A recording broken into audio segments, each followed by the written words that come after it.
Hello ನಮಸ್ಕಾರ. ನಾನು ಕೊಪ್ಪಳದಿಂದ ಶರಣಪ್ಪ ಚಲಪ್ಪ ಅವರು. ನ್ಯೂಸ್ 18ಗೆ ಸ್ವಾಗತ. ನ್ಯೂಸ್ 18 ಸಬ್ಸ್ಕ್ರೈಬ್ ಆಗಿ ನ್ಯೂಸ್ 18 ಸಾಮಾಜಿಕ ಜಾಲತಾಣ ಫಾಲೋ ಮಾಡಿ. ಇದು ಬಿರು ಬಿಸಿಲು ಕಾಲ. ಈ ದಿನಗಳಲ್ಲಿ ಸಾಮಾನ್ಯವಾಗಿ ರಜೆಗಳಿರೋದು, ಮಕ್ಕಳಿಗೆ ರಜೆ ಮತ್ತು ಸರ್ಕಾರಿ ನೌಕರರಿಗೂ ಶಾಲಾ ರಜೆ, ಜೊತೆಗೆ ಸಾಕಷ್ಟು ಕೃಷಿ ಚಟುವಟಿಕೆಗಳು ಸ್ವಲ್ಪ ಕಡಿಮೆ ಇರುವಂಥ ಕಾರಣಕ್ಕಾಗಿ ಈಗ ದೇವಸ್ಥಾನಗಳಲ್ಲಿ ಜಾತ್ರೆಗಳು ಸಹ ಸಹಜ. ಆದರೆ ಇಲ್ಲಿ ಈ ಬಾರಿ ಅತ್ಯಧಿಕ ಬಿಸಿಲು, ಅದು ಉರಿ ಬಿಸಿಲು ಕಾಲದಲ್ಲಿ ಈಗ ದೇವಸ್ಥಾನಗಳ ಜಾತ್ರೆಗೆ ಬರುವಂಥ ಜನ ಪರದಾಡುವಂಥ ಸ್ಥಿತಿ ಇದೆ. ಅದರಲ್ಲೂ ಕೊಪ್ಪಳ ತಾಲೂಕಿನ ಹುಲಿಗಿ, ಇದು ದಕ್ಷಿಣ ಭಾರತದಲ್ಲಿ ಪ್ರಸಿದ್ಧವಾಗಿರುವಂಥ ಹುಲಿಗಿ. ಇಲ್ಲಿ ಕರ್ನಾಟಕ, ಆಂಧ್ರ, ತೆಲಂಗಾಣ ಮತ್ತು ಮಹಾರಾಷ್ಟ್ರದಿಂದ ಲಕ್ಷಾಂತರ ಜನ ಭಕ್ತರು ಬರ್ತಾರೆ. ಅದರಲ್ಲೂ ಮಂಗಳವಾರ, ಶುಕ್ರವಾರ, ಹುಣ್ಣಿಮೆಯ ಇಲ್ಲಿ 3-4 ಲಕ್ಷ ಜನ ಭಕ್ತರು ಬರ್ತಾರೆ. ಅದರಲ್ಲೂ ಈಗಾಗಲೇ ಇನ್ನು ಇವತ್ತಿನಿಂದ ಅಂದರೆ ಮೇ 2ರಿಂದ ಮೇ 15ರವರೆಗೂ ಇಲ್ಲಿ ಜಾತ್ರಾ ಮಹೋತ್ಸವ ಕಾರ್ಯಕ್ರಮಗಳು ಆರಂಭವಾಗ್ತವೆ. ಜಾತ್ರೆಯ ಮುನ್ನ ಭಕ್ತರು ಈ ದೇವಿಯ ದರ್ಶನಕ್ಕೆ ಬಂದು ಹೋಗುವುದು ವಾಡಿಕೆ.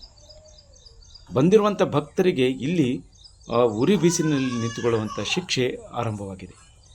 ಯಾಕಂತ ಹೇಳಿದರೆ ಇಲ್ಲಿ ಲಕ್ಷಾಂತರ ಜನ ಭಕ್ತರು ಬರುವಂಥ ಕಾರಣಕ್ಕಾಗಿ ಗರ್ಭಗುಡಿಯ ಸುತ್ತಲೂ ಪ್ರದಕ್ಷಿಣೆ ಹಾಕುವುದರಲ್ಲಿ ಒಂದಿಷ್ಟು ತಗಡಿನ ನೆರಳನ್ನು ಮಾಡಿದ್ದಾರೆ. ಆದರೆ ಮುಂಭಾಗದಲ್ಲಿರುವಂಥದ್ದಲ್ಲಿ ಅಲ್ಲಿ ನೆರಳಿನ ವ್ಯವಸ್ಥೆ ಇಲ್ಲ. ಒಂದು ಕಡೆ ನೆರಳು ಇಲ್ಲದೆ ಇದ್ದರೂ ಸಹ ಇನ್ನೊಂದು ಕಡೆ ಇಲ್ಲಿ ಕಾಲಿನಲ್ಲಿ ಸಹ ಉರಿ ಬಿಸಿಲಿನಿಂದ ಸುಡುವಂಥ ಸ್ಥಿತಿ. ಅಲ್ಲಿ ಈಗಾಗಲೇ ಸಿಮೆಂಟ್ ವರ್ಕ್ ಮಾಡಿದೆ ಮತ್ತು ಸಿಮೆಂಟಿನ ಹಾಸು ಮಾಡಿರುವಂಥ ಕಾರಣಕ್ಕಾಗಿ ಇಲ್ಲಿ ಎಲ್ಲವೂ ಅತ್ಯಂತ ಬಿಸಿ ಇರ್ತದೆ. ಕಾಲು ಸಹ ನೆಲಕ್ಕಿಡಿದಷ್ಟು ಭಕ್ತರು ಸುಡ್ತಾ ಇರೋದು. ಹುಲಿಗೆಮ್ಮ ದೇವಿ ದರ್ಶನಕ್ಕೋಸ್ಕರ ಬಂದಿದ್ದೇನೆ. ಇಲ್ಲಿ ಏನಾಗಿದೆ ಅಂದರೆ ಬಿಸಿಲು ಭಾಳ ಇದೆ, 40 ಡಿಗ್ರಿ ಮೇಲೆ ಇದೆ ಅನಿಸುತ್ತೆ. ಇಲ್ಲಿ ಸಮಸ್ಯೆ ಏನಾಗಿದೆ ಅಂದರೆ ಸಿಮೆಂಟ್ ರೋಡ್ ಮಾಡಿದ್ದಾರೆ. ಸಿಮೆಂಟ್ ಭಾಳ ಕಾದ್ಬಿಟ್ಟು ಅದ್ರ ಮೇಲೆ ನಡೀಲಿಕ್ಕಾಗಲ್ಲ. ದೇವಸ್ಥಾನಕ್ಕೆ ಹೋಗೋ ಭಕ್ತರು ಚಪ್ಪಲ್ ಅಕ್ಕಳಿಲ್ಲದೆ ಹೋಗ್ಬೇಕಾಗತ್ತೆ. ಆದರೆ ಇಲ್ಲಿ ಚಪ್ಪಲ್ ಬಿಟ್ಟರೆ ನಡೆಯುವಂಥ ಸ್ಥಿತಿನೇ ಇಲ್ಲ, ಆ ರೀತಿ ಇದೆ.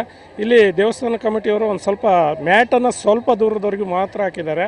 ಅದನ್ನು ಇನ್ನೊಂದು ಸ್ವಲ್ಪ ದೂರದವರೆಗೂ ಎಕ್ಸ್ಟೆಂಡ್ ಮಾಡಿದರೆ ಬರುವಂಥ ಭಕ್ತಾದಿಗಳಿಗೆ ಸಹಾಯ ಆಗುತ್ತೆ.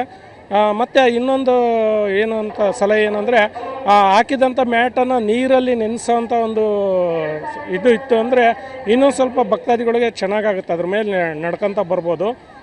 ಈಗ ನೆಕ್ಸ್ಟ್ ಜಾತ್ರೆ ಬರ್ತಾ ಇದೆ, ಆ ಟೈಮಲ್ಲಾದರೂ ಕಮಿಟಿಯವರು ಇದನ್ನು ಜನಗಳಿಗೆ ತಲುಪೋ ಹಾಗೆ ಒಂದು ಮ್ಯಾಟಿನ ವ್ಯವಸ್ಥೆ, ನೀರಿನ ವ್ಯವಸ್ಥೆ, ಕುಡಿಯೋ ನೀರಿನ ವ್ಯವಸ್ಥೆ, ಶೌಚಾಲಯದ ಸಮಸ್ಯೆ ಇಲ್ಲಿ ಭಾಳ ಇದೆ, ಶೌಚಾಲಯದ ವ್ಯವಸ್ಥೆ, ಈ ಥರ ಬೇಸಿಕ್ ಒಂದು ಸ್ವಲ್ಪ ಸಹಾಯ ಮಾಡಿದರೆ ಜನಗಳಿಗೆ ತುಂಬ ಸಹಾಯ ಆಗುತ್ತೆ ಅಂತ ಹೇಳ್ಬಿಟ್ಟು ನನ್ನ ಅನಿಸಿಕೆ. ಸಾಮಾನ್ಯವಾಗಿ ಅವ್ರು ಹೇಳೋದು ಅಂತ ಹೇಳಿದ್ರೆ, ದೇವಿಯ ದರ್ಶನಕ್ಕೆ ಬರೋರು ಪಾದರಕ್ಷೆಗಳನ್ನು ಬಿಟ್ಟು ಬರಿಗಾಲಲ್ಲೇ ಬರುವಂಥವ್ರು. ಇಂಥ ಸಂದರ್ಭದಲ್ಲಿ ನೆತ್ತಿಯ ಮೇಲೂ ಸುಡ್ತಾ ಇದೆ ಮತ್ತು ಕಾಲಿನಲ್ಲೂ ಸಹ ಸುಡ್ತಾ ಇರೋದ್ರಿಂದ ಇಲ್ಲಿ ಭಕ್ತಿಗಿಂತ ಹೆಚ್ಚು ಬಿಸಿಲಿನ ತಾಪಕ್ಕೆ ಬಳಲುವಂತ ಆಗ್ತಾ ಇದೆ.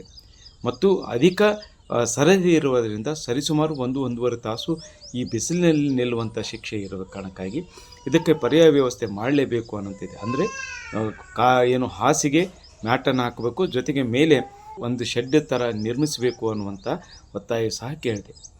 ಈ ಕುರಿತು ಕೊಪ್ಪಳದ ಸಂಸದರಾಗಿರುವಂಥ ರಾಜಶೇಖರ್ ಹಿಟ್ನಾಳ್ ಕೇಳಿದಾಗ ಈ ವ್ಯವಸ್ಥೆಯನ್ನು ಮಾಡಬಹುದು, ಯಾಕಂದರೆ ಈಗ ಸಿಮೆಂಟ್ ಇರುವಂಥದ್ದು ಇದು ಸಹಜವಾಗಿದೆ. ಮುಂದಿನ ದಿನಗಳಲ್ಲಿ ಸಾಧ್ಯವಾದಷ್ಟು ಬೇಗನೆ ಇಲ್ಲಿ ನೆರಳಿನ ಪರದೆ ಮತ್ತು ನೆಲ ಹಾಸಿಗೆ ಒಂದು ಮ್ಯಾಟರ್ನ ವ್ಯವಸ್ಥೆ ಮಾಡ್ತೀವಿ ಅನ್ನುವಂಥ ಭರವಸೆ ನೀಡಿದ್ದಾರೆ. ನೀವೇನು ಮಾಡಿರಿ, ಕಂಪ್ಲೀಟ್ ಇಲ್ಲಿದ್ದಾಲೆ ಮಟ್ಟ ಜಾತ್ರೆ ಟೈಮ್ನಾಗ ಕ್ಯೂರಿಂಗ್ ಬರ್ತಾವಲ್ಲ, ಗೋಣಿ ತಟ್ಟು ಹಾಕಿ ನೀರು ಹೊಡೆದು ಬಿಡ್ರಿ. ಅದು ನೀರು ಹಿಡ್ಕಂತ ಡ್ರೈ ಆಗಲ್ಲ, ಇಲ್ಲಂದ್ರೆ ಭಾಳ ಸುಡ್ತಾವ, ಕಾಲು ಹೋಗೋಕ್ಕಾಗಲ್ಲ.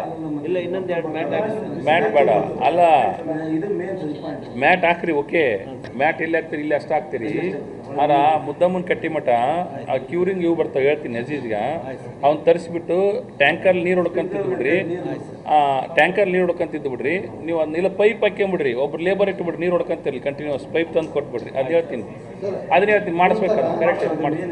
ಈ ಭರವಸೆ ಆದಷ್ಟು ಬೇಗ ನೀಡಿದ್ರೆ, ಯಾಕಂದರೆ ಈಗ ಜಾತ್ರೆ ಸಂದರ್ಭ ಮತ್ತು ಇನ್ನೂ ಮೇ ಅಂತ್ಯದವರೆಗೂ ಸಹ ಬಿಸಿಲು ಅಧಿಕವಾಗಿರುವಂಥ ಕಾರಣಕ್ಕಾಗಿ ಮತ್ತು ಈ ಜಾತ್ರೆಗೆ ಸಾಕಷ್ಟು ಜನ ಭಕ್ತರು ಬರುವಂಥ ಕಾರಣಕ್ಕಾಗಿ ಇಲ್ಲಿ ದೇವಸ್ಥಾನದಲ್ಲಿ ಕೋಟ್ಯಾಂತರ ರೂಪಾಯಿ ಪ್ರತಿ ವರ್ಷ ತಿಂಗಳು ಸಹ ಇಲ್ಲಿ ಆದಾಯ ಬರ್ತದೆ. ಅದೇ ಹಣದಲ್ಲಿ ಸಹ ಇದು ಮಾಡಬೇಕಾಗಿದ್ದು ತೀರಾ ಅವಶ್ಯಕತೆ ಇದೆ. ಮೂಲಭೂತ ಸೌಲಭ್ಯಕ್ಕೆ ಹೆಚ್ಚು ಅವಕಾಶವನ್ನು ಕೊಡಬೇಕು ಅನ್ನುವಂಥ ಒತ್ತಾಯ ಕೇಳಿ ಬರ್ತಾ ಇದೆ. ಶರಣಪ್ಪ ಚಲಪೂರ್, ನ್ಯೂಸ್ 18 ಕೊಪ್ಪಳ. ನಿರ್ಭೀತ, ನಿಷ್ಪಕ್ಷಪಾತ, ವಿಶ್ವಾಸಾರ್ಹ ಸುದ್ದಿಗಳಿಗೆ ಮತ್ತೊಂದು ಹೆಸರಾಗಿರುವಂತ ನ್ಯೂಸ್ 18 ಕನ್ನಡ ಈಗ ಆಪ್ನಲ್ಲೂ ಲಭ್ಯವಿದೆ. ದಯವಿಟ್ಟು ಇಲ್ಲಿರುವಂತ QR ಕೋಡ್ ಸ್ಕ್ಯಾನ್ ಮಾಡಿಕೊಂಡು ಆಪ್ ಡೌನ್ಲೋಡ್ ಮಾಡೋದಕ್ಕೆ ಮರಿಬೇಡಿ. ನಿಮ್ಮ ಬೆಂಬಲ ಹೀಗೆ ಸದಾ ನಮ್ಮೊಂದಿಗಿರಲಿ. ಧನ್ಯವಾದ.